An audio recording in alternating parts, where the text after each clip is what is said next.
Queria te fazer uma pergunta, queria que você fosse muito sincero. Quem você se tornou depois das pancadas que você levou? Sim, quem é você depois de toda aquela dor? O que você aprendeu com ela? O que essa dor mais te ensinou? Eu sei que na maioria das vezes parece que ninguém se preocupa contigo, mas a pergunta que eu faço é: o que essa solitude te ensinou? O que essa dor te transformou? Quem literalmente é você depois dela?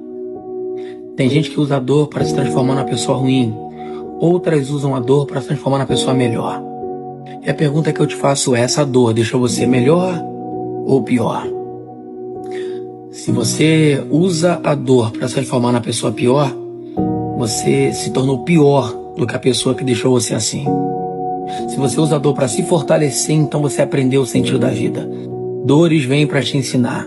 A todo momento, a todo vapor. Por isso eu te pergunto: quem você é depois da dor?